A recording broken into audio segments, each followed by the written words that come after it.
I wrote this book to really try to help spark a public conversation, a national conversation about the meaning of the common good. And I'm trying to turn these bookstore events into common good forums, town meetings to talk about what that means. So I really want you to think about what you'd like to say and press about the common good. I wrote this book first by going on a sabbatical. That's better. Sabbatical. I took 3 months off from my usual work, and so my discipline was to not engage the political news cycle. Didn't write, didn't speak, didn't do any interviews, but every morning I got up early, had some quiet, and I read and wrote all day, and then watched the news cycle at night. And the more I was disengaged, and the more I watched it, the more depressing it all seemed to me. The polarization, the paralysis, the vitriol, the anger, and the hatred, and the fear. And the more I saw that, the more I realized we've lost something very, very important. It's an ancient idea that goes back centuries. It's called the common good. The common good. It's in all of our religious traditions, all of them, and in our secular democratic traditions as well. You see, when we just take care of ourselves and our group and our tribe and our side, before long we're all going to be in serious trouble. And we are. The common good says we have to take care of each other, our neighbors, and all of them. Now, all our faith traditions talk about this. It's called loving your neighbor as yourself. Now, the more I thought about that, the more I realized how transformational that ethic really is. Here's what it means. Some of you, I can see, I know you and you know my kids and I know your kids. It means I could love my son Luke, who's 14, and Jack, who's 10, as much as I can love them. And I love them more than anything I've ever loved in the world. This ethic means I've got to love other people's kids like I love my own kids. That's a transformational ethic, and it was supposed to be from the start. Now, in the secular context, it's the golden rule. Treat others the way you'd want to be treated yourself. The opening sentence of the book expresses the hunger, I think. Our life together can be better. Now, I see some folks in the audience whose kids I've coached in Little League Baseball. I'm a Little League Baseball coach. So let's start with a baseball story. Jack's team, 10, we have I'm home for one day this week, and we're having a practice this afternoon.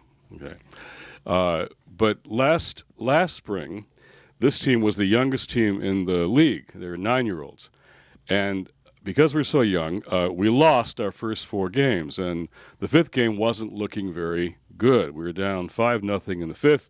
The top of the order had gone down, and the bottom of the order was up, and somehow, due to no fault of their own, 2 kids got walked. And they're on base. And up steps the worst kid on the team. Worst because his parents are internationals. He's never played baseball. His parents haven't got a clue. Don't even know how to play catch. Poor kid gets up there, and somehow the ball hits the bat. And it goes into the outfield. And 2 kids score. And Stefan is on second base. Now, Stefan is a British kid. So my wife's a Brit, too. He's very polite. So he goes to shake hands with the shortstop. Stefan, I yell, you got to stay on the base. Stefan says, oh, I've never been here before. So afterwards, we had our team meeting, and the parents kid that I do sermons in the team meetings, but mostly I let the kids talk. Here's what they said that day. They said, You know, sometimes you get what you need from unexpected places. They said, we all were a part of this today. All of us were needed to win this game because we rallied, won 11-5, and Stefan got the game ball. My star player said this. He said, it just goes to show you, you can never give up on hope. That next weekend, I did the commencement at Virginia Theological Seminary down in Virginia, and my topic was unexpected hope. We need, I think, in this country, some unexpected hope, because we're not seeing much hope these days at all.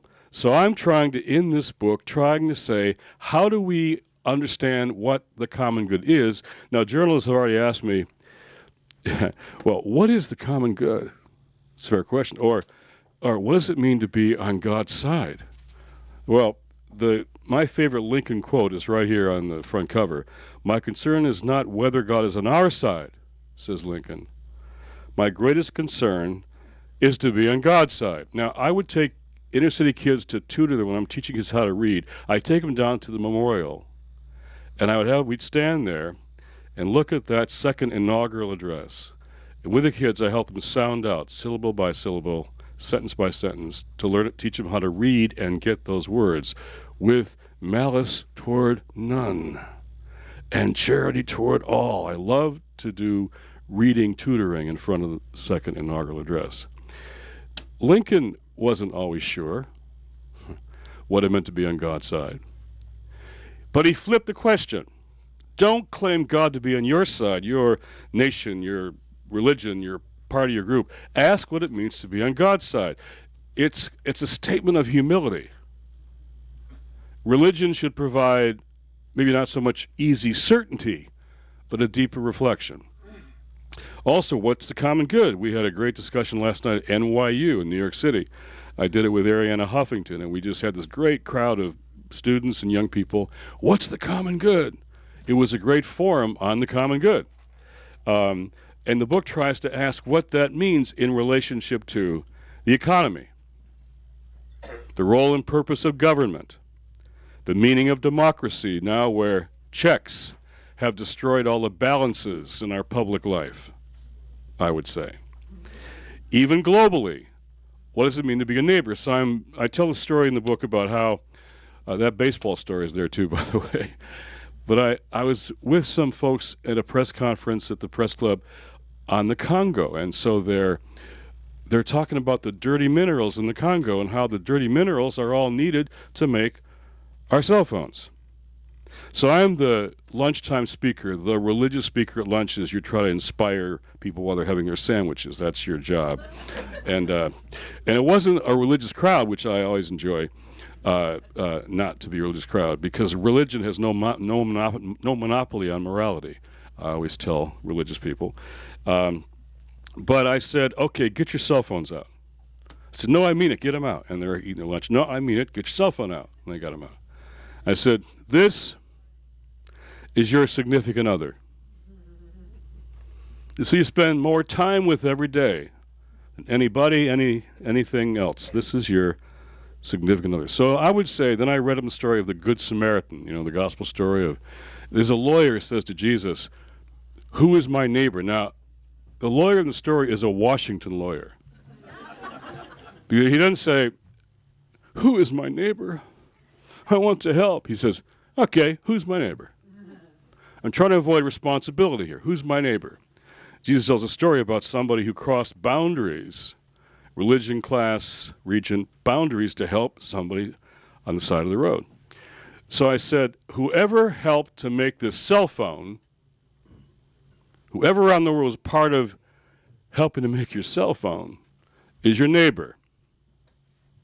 How do you turn supply chains, I asked them, into value chains? They stopped eating, and we had a good conversation.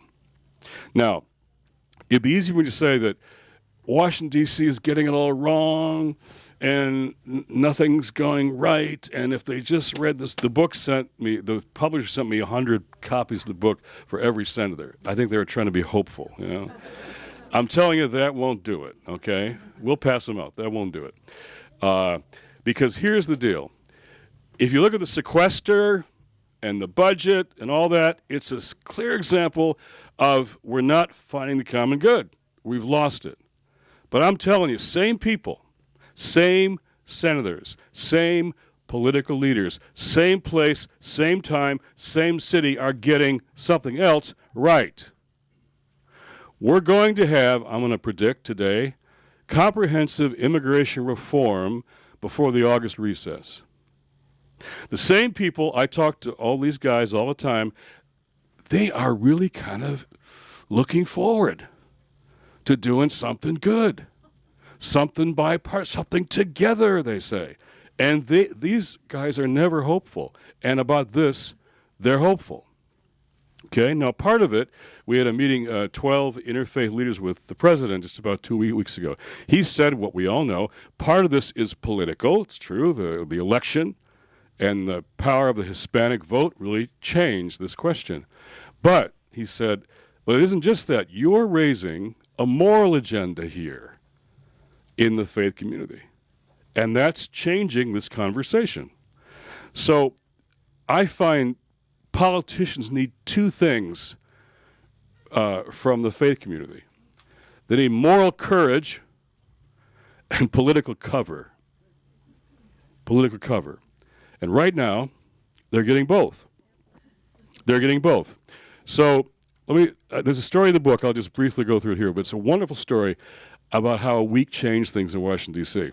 Normally it takes more than a week to change things. It was a Tuesday, and it was a press conference we were holding. We worked for 2 years to put together called the Evangelical Immigration Table. Sojourners and the Southern Baptists were together, okay? On the Saturday before the Tuesday, I get a call from, do you know Focus on the Family? Colorado Springs. They have a new leader now. He's in his 40s. Dobson's gone. He called and said, Jim, can we join you in fighting for immigration reform? Sojourners, Focus on the Family, and the Southern Baptists had a press conference, the National Association of Evangelicals, all the evangelical Hispanic leaders. It was an amazing time. Hispanic media, great coverage, English. The White House wanted to meet. And of course, that day they said, Jim, we're with you, we're with you. And I said, yeah, your heart's in the right place, but you haven't shown any courage on this issue at all. No courage. That was a Tuesday. Friday morning, the call came at 7 a.m. from the White House, a briefing call to tell us what the president was going to do that day, which was defer deportation of all the young people who had come here under the age of 16, all of the young dreamers. Two signs up at the border, you know. One says, no trespass. Other one says, help wanted. In between two signs, 11 million undocumented people are trapped. And the White House and the Democrats, Republicans hadn't fixed the broken system. Friday they said, okay. They said, literally, if you hadn't done what you did Tuesday, hello, we would not be doing this on Friday. Flat out. But they were terrified. Quick, could we have statements from all of your religious leaders saying this is the right thing? We did that. Sunday, I got these calls and emails and text messages from churches around the country where Hispanic and Anglo folks were worshiping together and dancing and singing and being full of excitement because of what had happened. And it was Father's Day. And all these undocumented dads, for the first time in their lives, weren't afraid of their kids being taken from them again. On Monday, they did a poll. 70% of the American people were in support of what the president had done. 70%. 30% against. But would the White House have the courage to do that or try that? The president said in Israel just 10 days ago with the students, he said, and he knows this. He said, trust me, politicians won't take risks unless they're pushed and forced to do so. That's the way the common good happens. It never starts in Washington, ever starts in Washington. It's always decisions people make in their lives on the outside. Selma and Birmingham, 64 and 5, were not just, that wasn't just made the civil rights movement. It was millions of decisions made by ordinary people, personal decisions that changed the culture and changed our politics. So I always hear people say, I don't know how to change Washington or Wall Street. You know, you talk to these guys, I don't know how to do that.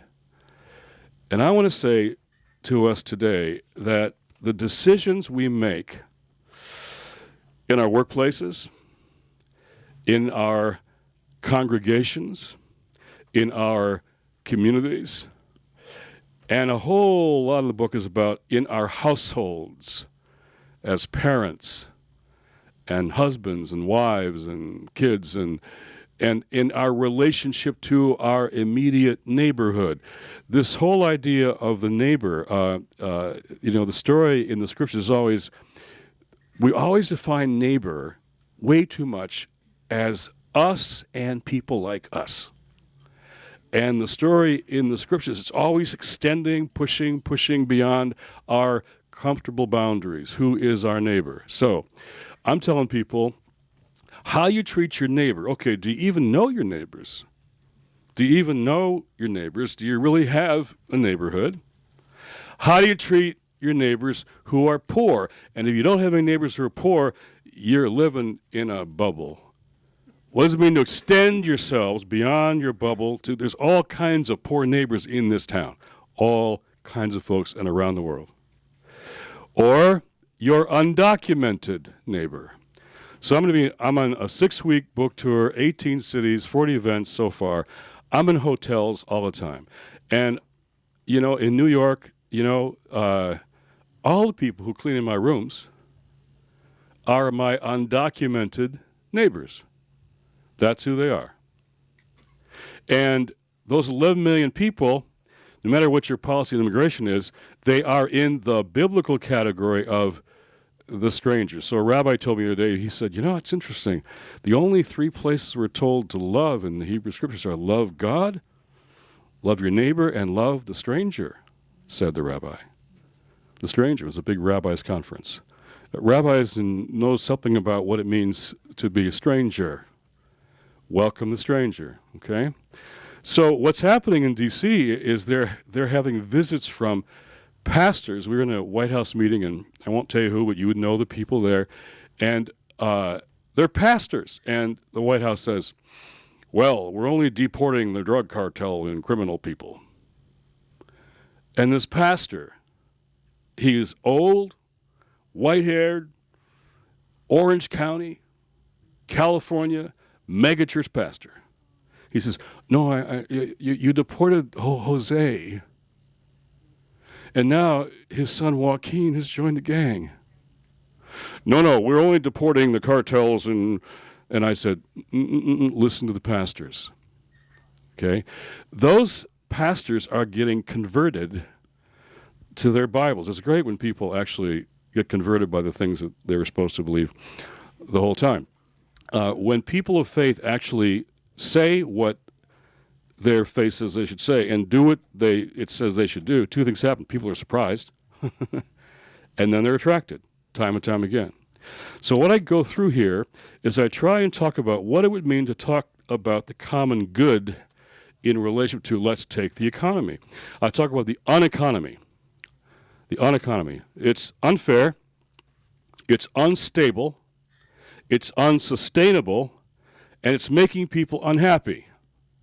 The uneconomy. We've got broken social contracts all around. So I'm working actually with business people, CEOs, not just left-wing, all kind of folks who say business is broken here. We are stuck in short-termism. When you say quarterly profit and loss is our metric, we are in serious trouble. Indigenous people, for a long time, said you judge decisions by their impact on the seventh generation out. That's different. So even at Davos, I told the stories here in Davos, business was saying we're too short term. How do we talk about a new social covenant to replace broken social contracts? That's all in this chapter on the economy. On democracy, John Kerry, who just now Secretary of State, once told me he had to raise $20,000 every day to get reelected to the Senate. Every day. And they tell me this with a weary voice. They'd rather take other calls or read the bills they vote on or have lunch with somebody else. But the checks have replaced all the balances. What democracy has been, democracy was, for us in this country, white guys who had land got to vote. That's what it was. And then all the white men got to vote. And then all the white men and women got to vote. Then in 1965, African Americans finally got to vote. And now we've got South Africa, Desmond Tutu, but there are primary races where a candidate's viability is determined by one or two donors. Do we have one person, one vote? We're not even close. Until we break the power of money over politics, we really can't call this nation a democracy. Now, there's a whole chapter here on diversity and demographics, and the election was amazing.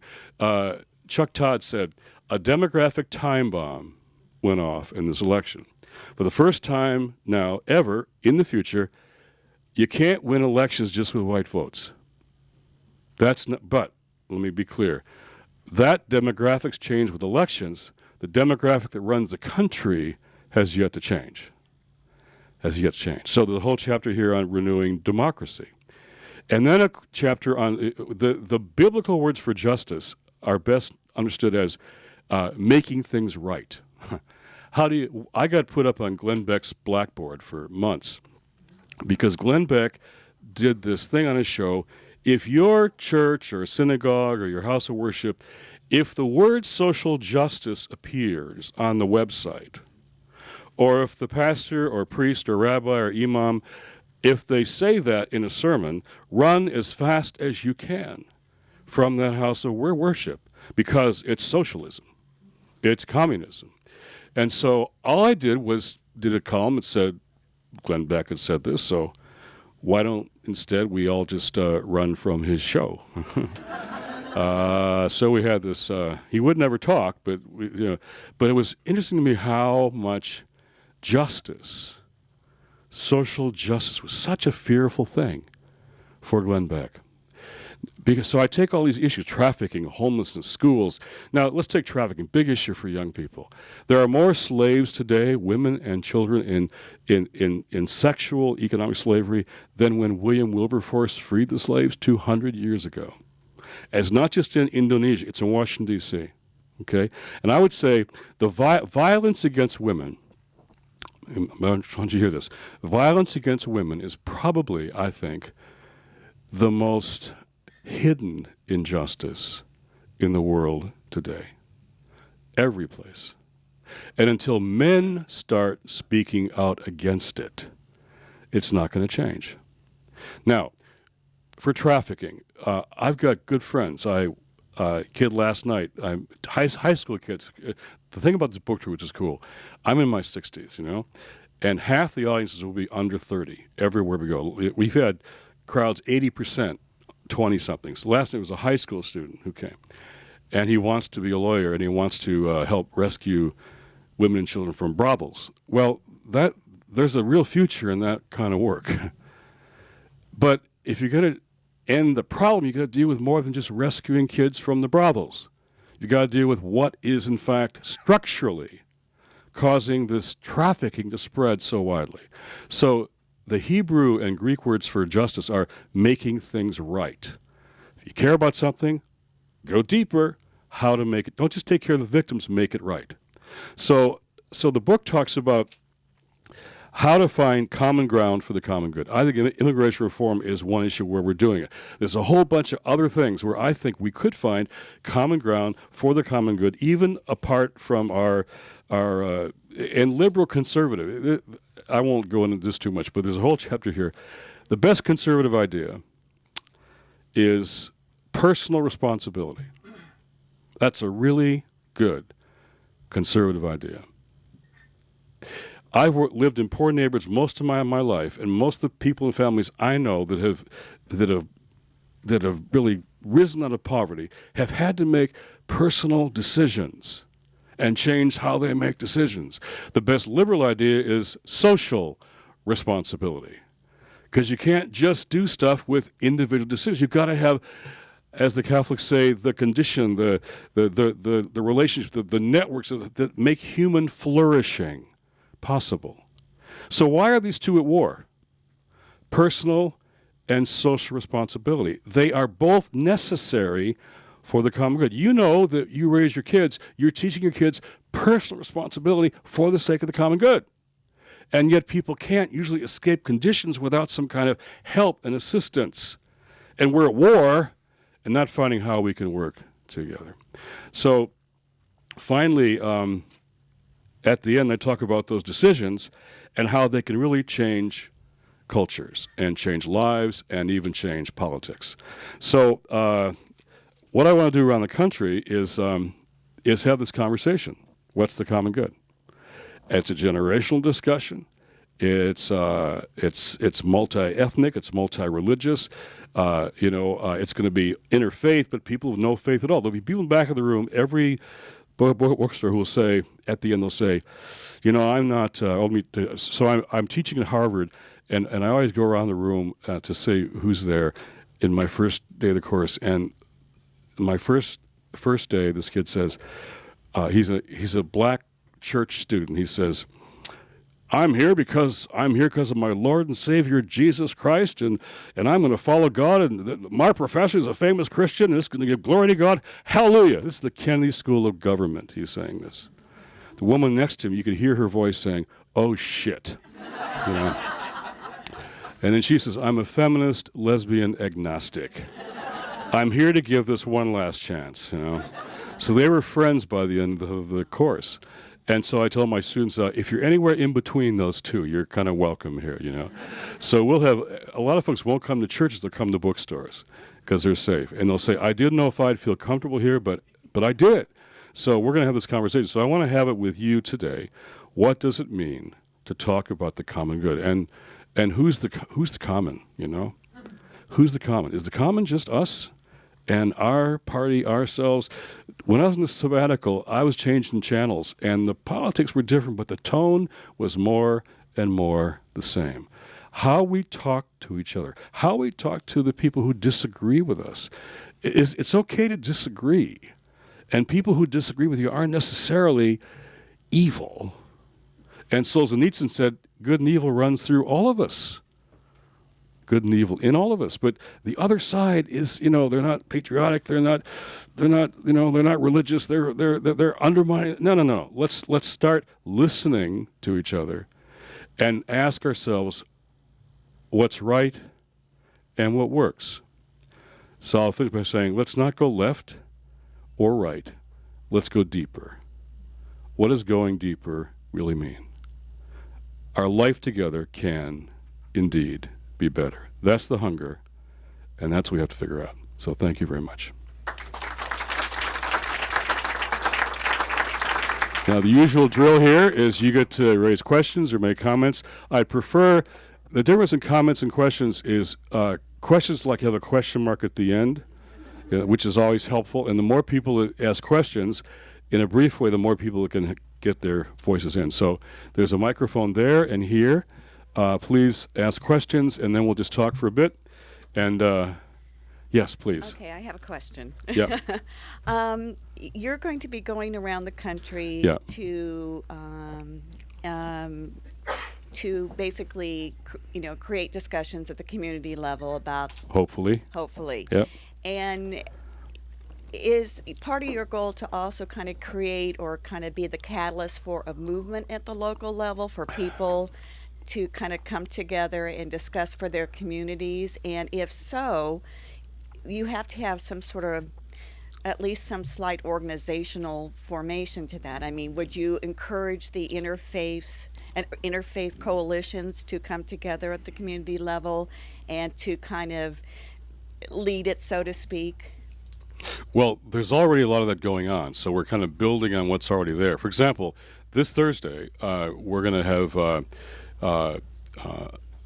just before the gun votes come, we're going to plant, you know how many people have died since Newtown by gun violence? 3,000 since Newtown. We're going to plant crosses and religious symbols on the mall, 3,000 of them. And Rabbi David Saperstein and Michael McBride, who's a black pastor who's buried teenagers from the West Coast, PICO's organization, Sojourners, we're going to have clergy from Newtown there to try to say what's happening here. And all around the country, there's all kind of interfaith coalitions doing gun violence work. So how do you get those relationships, really, to mobilize and speak in ways that gets the attention of Washington? Right. So my hope is this isn't just a book tour, it's really a common good forum and conversation. So out of that, like in Chicago, I'll be doing events with people doing gun violence work on the ground, and I'll have them up on the stage. So we'll lift up their voices in the local media. And we'll probably get some national shows that want to do remote. Like Chicago, we've lost more people to gun violence in Chicago than we lost in Afghanistan last year. One city. So I've got friends working the streets all the time in Chicago, and they're all young. They're all these young, I call them emerging voices. And they're going to be part of all these events. In New York the other night, we had all these emerging voices, and, you know, it was amazing. I took 10 pages of notes from what they said about the common good. And after everyone left, we all just hung out and drank wine and talked for, we shut the place down, you know. Yeah. So all around the country, people are joining me on the stage in the conversation to lift up many voices and talk about what you're saying, how to make this happen here. Yeah. Thank you. Yeah. Please. Yeah. In pursuing the common good for ourselves and our neighbors, as widely as we can possibly make that neighbor be, there's going to be conflict because the people we're trying to help will have their own ideas of what they want and what they need. And we, in response, will say, well, that may be what you want, but that's not what you need.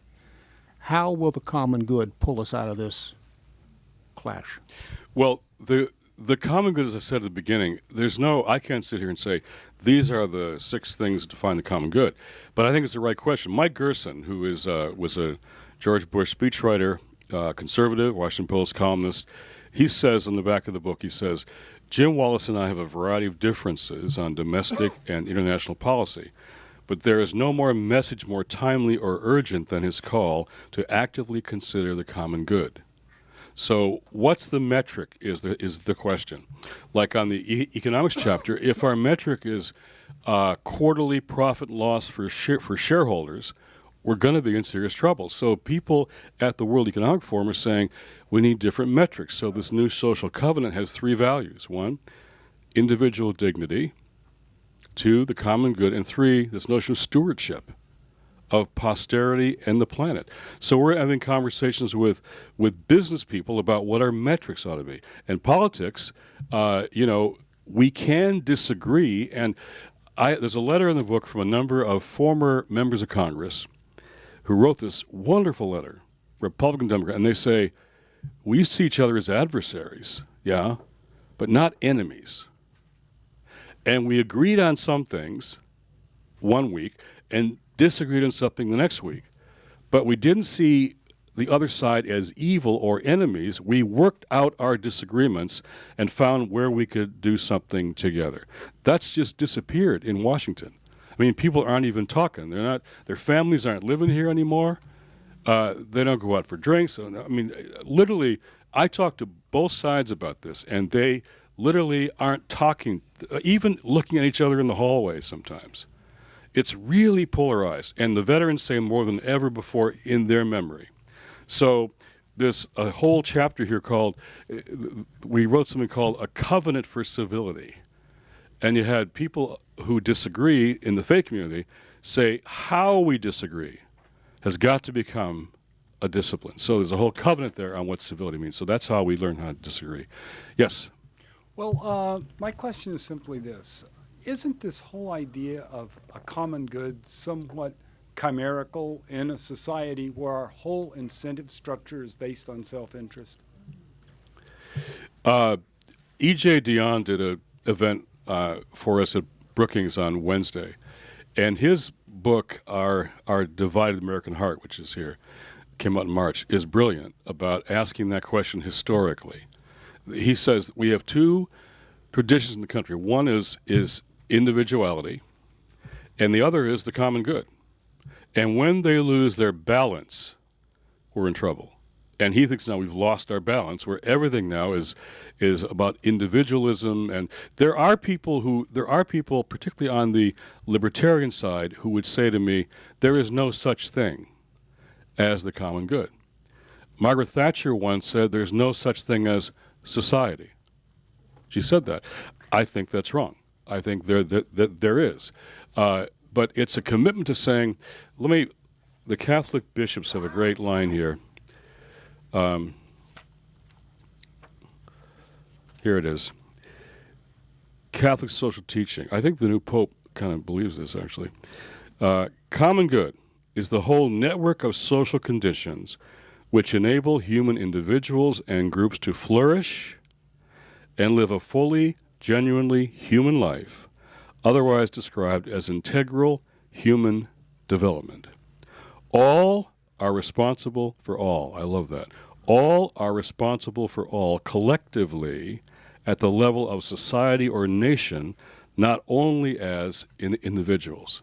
So this is a commitment saying, no, it isn't just individuals. It's all are responsible for all. And that's the debate that we have to have.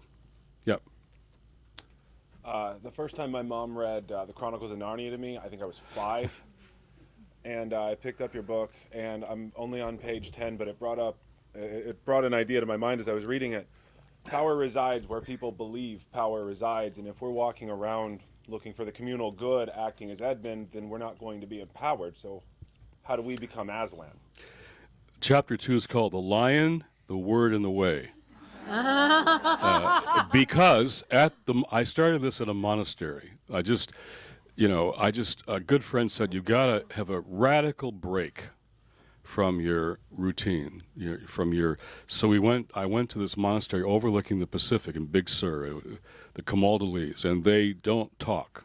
It's solitude all the time. All you hear is, I go to the prayers in the morning all day, that's all I heard. In fact, you don't even talk to the guests. You get your food in the kitchen, take it back to your cell. In the kitchen, they had the guest library. It wasn't much, but on the bottom shelf are the paperback Narnia Chronicles. Now, I read them to my kids, but I hadn't reread them myself in years. So I picked up Lion, Witch, and Wardrobe, and I read all of them. And Aslan, this whole chapter is about Aslan. Aslan is really archetypal, a leader for the common good. He's pulling everyone together, and the poor and the vulnerable are finally the best test of whether we're serving the common good. All the Hebrew prophets, all of them, say the test of a nation's righteousness or integrity, we would say. The test is how you treat the poorest and most vulnerable.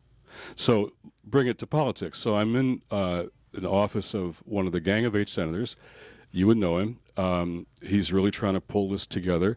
And I say, Senator, you and I could name the 12 senators who could be at your table here and figure out how to get a path to fiscal sustainability that would work and protect poor and vulnerable people at the same time. Couldn't we? We could find them. He says, yes, we could. But then the other interests who always come in here, they'd come in and they would demand their expenditures, and the poor and vulnerable would be compromised, right? He says, yeah, that's what happens. So, but he's around the table now with interfaith leaders who are saying, that can't happen anymore.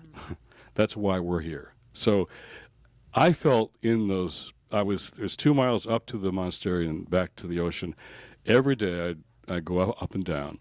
And I sometimes felt like I was walking right alongside Aslan.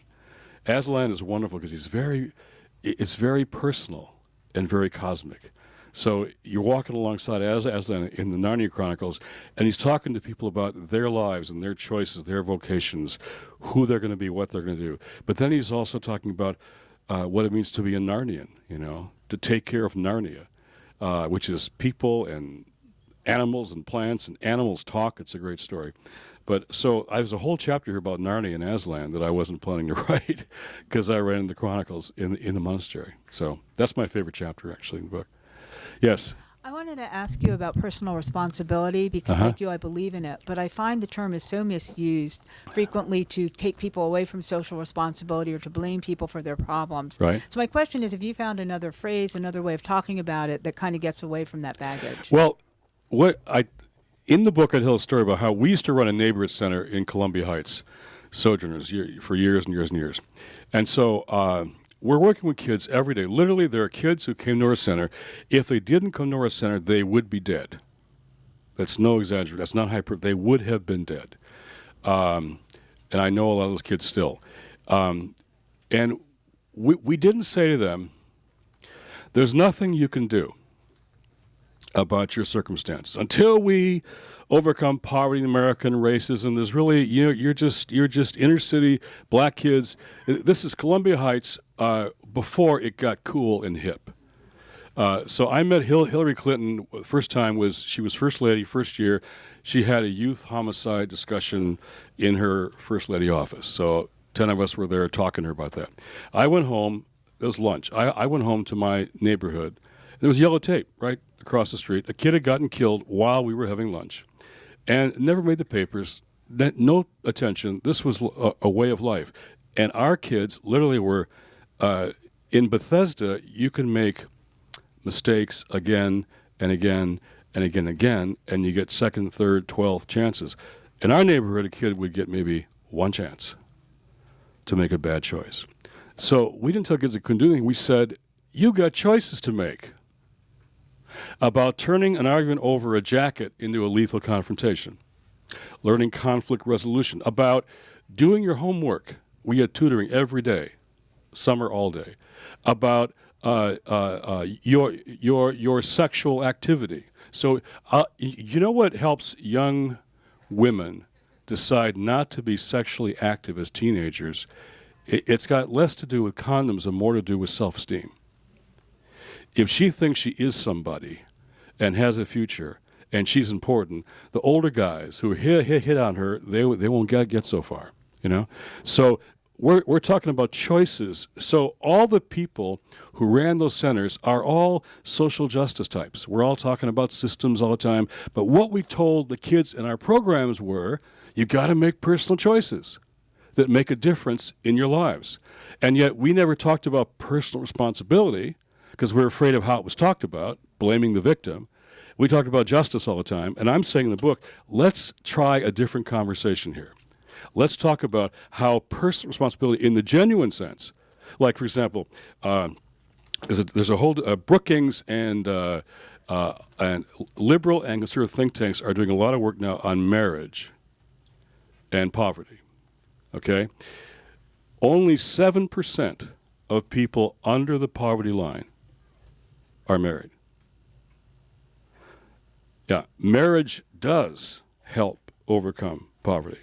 Conservatives have said that, and liberals, Brookings now is saying that too, have been because the solution seems to be set up a dating service in the ghetto, Let's talk about how the incarceration of men of color is a reason why we're losing marriage in poor neighborhoods. Let's talk about the conditions, wages, people not making a living wage to support a family. So I want to talk about reweaving families together in a broader sense than just personal responsibility, but I want to talk, there's a whole section here about fatherhood. I love what Obama's saying about the speech that touched me most was when Luke and my son, went to his Father's Day speech 2 years ago, and I was really moved by.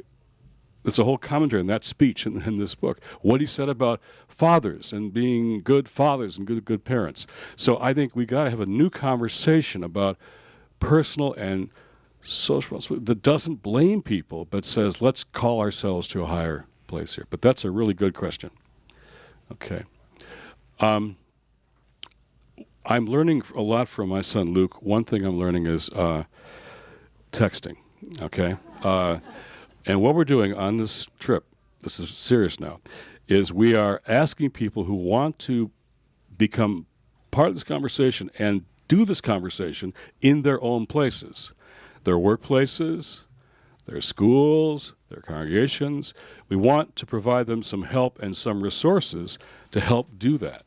Because we don't want this to be just a bookstore conversation, or we want this to be a conversation that really can be taken into your places. So get out your cell phones. Really, I'm serious, get out your cell phones. I'm learning this.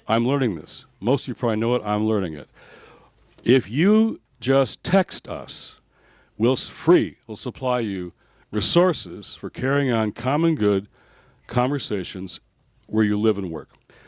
It's very simple. Good, G-O-O-D, good, 877-877. Good, 877-877. And if you buy a book, that's great. If you buy a book or not, text, and we'll give you some resources. So I thank you for this. It's Saturday afternoon. It's a great crowd for Saturday afternoon. Thanks for coming out. Lots going on today. And if you want, we'll sign some books. Thank you.